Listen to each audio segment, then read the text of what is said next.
ኢላሀ ኢለላህ ወዴት ነገሩ አረኡ ሳይዶው fi amiir wal lolanii waan hin taane keessa galanii jiru. A'uuzu billaahi minash shayxaanir rajiim. Gizee tokko wanti karaa dubartii ka'eef wanti karaa ijoollee ga'e gadi hin galu han jedhan dhuguma. Akkuma argitanii Sumayyaan kanaan dura gizee Amiir waan hin taane keessa galee karaarraa qabdee giddii meeqaan manatti gashitee mataarraa haaddee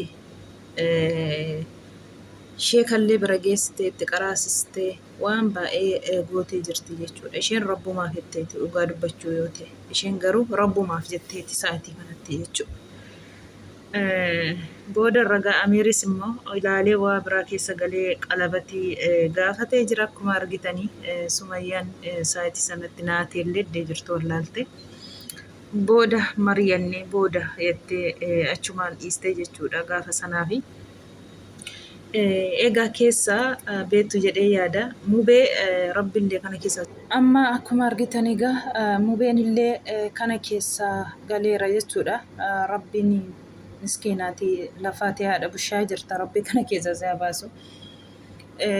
Egaa kana keessan galee jaalalleen mubee immoo saayidoo fiddee manatti agarsiistee jirti. Eeggadda akkuma Sumayyaa bakka isheen jirtu jechuudha. Gaafa sana Sumayyaan naatee bakka jirtu wallaaltee jabanaa fuutee gadi gadhiistee jechuudha. Baqachuuf kaateen da'uun baqadhu maaltu na baqachiise jettee boodarra deebitee girri keessa galanii jechuudha. Saayidoon nama dhidhiitee dhugaa dubbachuuf ijoollee meeqaan laphee dhiitee teestiitiin ijoollee meeqaan sukkumsisatee lapheen kun cabeeru jechuudha. Nama baay'ee achitti dhiitee meeqa rukutee jechuudha. Sana keessaa fakkeenyaaf otoo lubbuun nam tokkoo bahee rakkisaadha jechuudha. Mucaan sun mubee faana hojjetu tokko akkuma argitanii qara laphee isaa dhahamee jechuudha. Qara laphee teestiitiin caammaa juutiitiin Sumayyuu jechuudha. Innillee mana kiimii deemeeti akka kanatti mana yaala ogeessa bira deemeeti sukkuumsisamee hidhamee jira jechuudha. Wanti hinaaffaa waan naman goone hin jiru jechuudha. Saayidoon isa duri dhiisee bakka isheen jirtu hin beekne gaafa Amiir qalabatii Sumayyaatiin gaafatu hinaaffaa keessa bakka jiru wallaalee sassile Sumayyaa dhiiseeru Sumayyaa barbaachatti ka'ee akkuma duraa deebee jechuudha. Saayid Sumayyaatiin hin jaallata. Inni jaallata dhugaa dubbachuu jechuudha. Garuu sar'aa kana yoo argitanii nama gaddisiisaa shukkaan Amiirri lola watti kadhu Amiir xeeninniitiisaallee sirrii miti natti fakkaata. Lolli girriin gizee kaatu shukkaa fudhatee Amiir duubarraan jechuudha. Yoo Amiir shukkaa si'achitti dha'uuf Saayid fuudhee si'achitti galgashee jechuudha. Innaan ilaalle naanna'ee achumarraa silkii darbadhe dhugaa rabbi nama saqannaan nama zagannanaa. Amiir akka kufetti hafeera akkuma argitanii akka iyyutti wallaahi anna koo keessa surna jedha sa'ammaa jechuudha. Yaa rabbii wallaahi laazim. Yaa rabbii wallaahi laazim. Rabbiin kana keessa sinaa haa baasu. Kan akkasiillee irraa sinaa eegu. Sumayyaan illee anuma beeku wallaahi akkasitti gibbii sana keessatti inni kanan gala'e. Amma Amiir kun keessatti hafeera keessaa baheessaaf maal isaan beekamne Saayidoon sukkaa keessaa fuudhee hin fuune hin beekamu. Saayidoon illee naayee fiigaa baheera qabaa jetti Sumayyaan jechuudha. Mucaan achii gadooda inni kaan achii iyyaa jechuudha. Mar'ummaa itti naqeera. Amiir jiraatee maal isaan ammallee addaan wanti bahee tokko hin jiru. Viidiyoon gadi laqqaqamee jira garuu akkuma argitan kana baay'ee tokko nama gaddisiisa jechuudha. Wallaahi wanti niddeetiitiin ka'e wanti aariitiin ka'e waan baay'ee balleessa. Lubbuu namaa balleessa. Wallaahi lubbuu namaa balleessa. Wanti tokko wanti aariitiin ka'e. Kanarraa immoo obsuuf yoo jiraachuu barbaaddanii obsa barbaachisa wanti hundinuu. Wallaahi obsa barbaachisa. Yoo darbee biddeenni tokko boorga nama darbitanii argattaniif lubbuu wal balleessuuf hin deemina. Saayidoo atillee qaata dhiistee bira darbite. Har'a maaliif inni takka addisiitti barbaadde? Ati amma jireenya kee ooffataa jirtaa jechuudha. Si didde miti. Si didde ijoollee kee Saayidoo gaafa guddatte ijoolleen kee si barbaaddi. Har'a mucaan kun yoo lubbuun mucaa kanaa darbee situ darbee mana hidhaa keessatti sarakaktamee lubbuutii basabbasaa jechuudha Saayidoo. Dhugaa rabbi Gizee tokko namni qaamaan guddatee miti sila waa ilaalu jechuudha dhugaa rabbi. Kanaan dura gizee gondor siin jette gondoritti ijoortee gizee as si bira teessee gondoriin jira siin jettu gondoriin deemte gizee si bira teessee baaldaariin jira siin jette baaldaariin deemte maal sittiin hojjenne Saidoo hin barattu amma deebitee barattee jirta nama taatee jirta siin jennaan ammallee deebitee han irraa cittee jireenya kee ooffachaa jirtu deebitee akka addisiitti wasamtee maalajii mana attee mana jeequu dhaxxaati. Dhugaa rabbi baay'ee tokko nama gaddisiisa. Nama gaddisiisa dhugaa rabbi. Sila isheen jirtu hin beeku dhiisee ture jireenya isaa ooffataa jira dubartoota isaa wajjiniin jechuudha. Har'a Amiir qalabatii gaafannaan maaltu fi keessa si gash.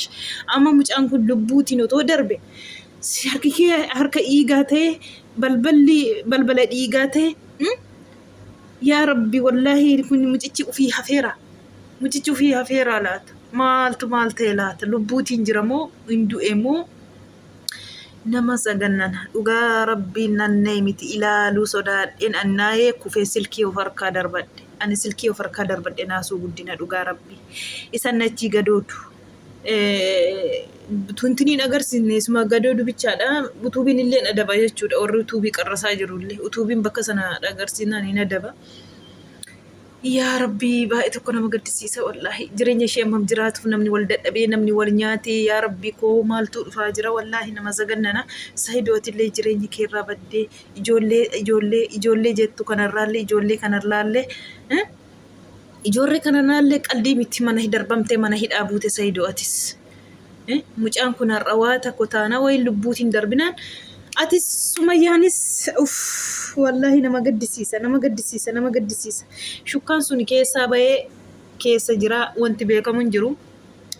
Akkuma argitan egaa viidiyoo sana dhumarratti dhasi usa jennisa isaan achi iyyanisa isaan achi gadoodan sana malee ana tokkon argine wallahi laazim baay'ee nama gaddisiisa mubeen akka inni iifatama gaafatuu fi waamee fidee sila mubeen ani na deemu karuma nagaa fixatanii fi miskiina wallahi mubee kana keessa rabbi si yaabasu keessaa bayi balbala akkasirraa deemete ati nama xaaree haadha kee guddisfatu nama haadha kee bushatudha. Kanaaf ati bakka kanaan dhaabbatiin hiriyaa makasiituu ni hidhate mubee irraa fagaadhu ati jireenya ati fiiddee haadha kee bushitan tateef dhugaa rabbi. Amma eenga dhiiticha kana keessa mucaanni tokko too lubbuun bayratee achitti hafee jechuudha. Lubbuun isaa tokko keessaa bayratee inni illee hidhamee deemaa jira kunoo laphee isaa akka argitan kana jechuudha. Laphee hidhameera carqiitti yoo argitaniitu ta'e viidiyoo mana ogeessaa geessisanii jechuudha. Dubbiin akka qaldiitti miti. Saidoon akka hinaaffaadha. Ijoollee dur dhiisee gaafa guddatte na barbaaddi jedhee dura dhiisee har'a akka addisiitti lafaa ka'ee jechuudha. Baay'ee tokko nama gaddisiisa.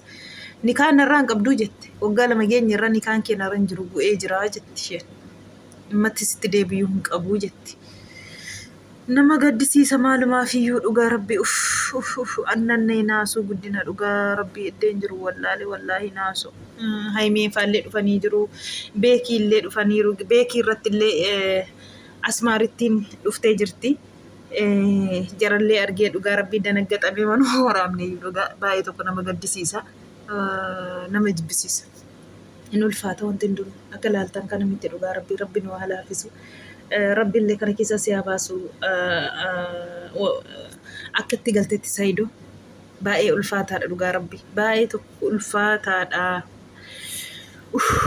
laa ilaaha illallah ani naasu amma harki kun hanqaxaqqaxama wallahi laazima ani waan surmayyuu addana mana kana keessatti wallahi ani biillaa gizee ijoollee irratti argu baqadheen manaa fiigee ba'aa jechuudha akka waa biraa miti ani biillaa namarratti argu shukkaa namarratti argu sodaadhaa jechuudha wallahi ani achumaan lafaan namaree nan kufa'an nan sodaadha sun jaalladhu wallahi ani nama shukkaa tokko yoo baatu arge amma wallahi ani achumatti hin gaggaba ani jaalladhu durumaayyuu jechuudha. Dhugaa rabbi mucaan tokko jira hani mucaa jaartiiti yeroo hunda yoo nu lolu kushinaa kana keessa biilla nutti fudhata jechuudha ammallee alhamdulillah mana asiyyuu qayyaratanii deemaniiru bakka barri cufannee qollofannee teenya jechuudha gizee aarri sukkaa fudhata jechuudha wallahi ani hin jaalladhu kanaaf hin sodaadha shukkaa rabbiin nama raa eegu rabbiin nama eegu hundumattuu rabbi sinaa eegu wallahi ulfaataadha. Ulfaataadha Saidoo wallahi waan kana keessa maaluma si gashe Saayidoo too gatteessite akkuma dura gatteessite. Utuma akka dura gatteessite Saayidoo. Utollee nama loluu dhiiste isheef jette Saayidoo. Yaa Rabbi. Baay'ee tokko nama gaddisiisa wallaahi. Baay'ee tokko ulfaataadha. Wallahi cinqii ani waan hin dubbadhuyyuu waan hin jedhuyyuu hin beeku. Dingata yoo dogoggoree jiraadhe viidiyoo kanarratti ifatama siniin jedha. Maaliif waan hin haasa'u waan adiis walii isaa hin bahe. Baay'ee tokko cinqame waan baay'ee tokko na'eesi wallahi hin na'e baay'ee tokko. Isa shukkicha gizee asii achi Saayidootti akkas godhu sana nan argaa jira jechuudha. Saayidoon achi malaqaqee ofirraa fuudhee asii achitti naqe.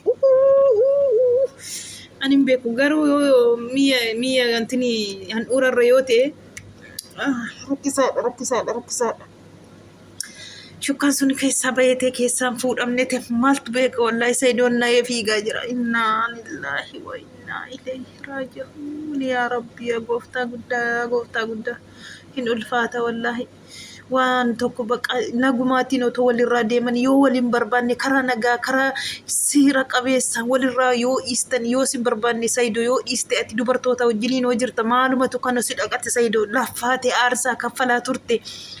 Aarsaa kaffaltee amma sammuun kee nama teera dhiiste too siin jennu deebitee ammallee lammaffaa akka addisiitti. Lubbuu meeqa lubbuun namaa si harkatti bahuun qalbii miti. Rabbiin amiirootiin hambisu Rabbi isa hambisu wallahi. Rabbiin sina haqa yeeshuu hunda keessanii wallahi. Wayyoo wallahi baay'ee tokko nama naasisa baay'ee tokko ulfaataadhas. Rabbiin mucaa kanallee hambisu. Rabbi mucaa kana hambisu.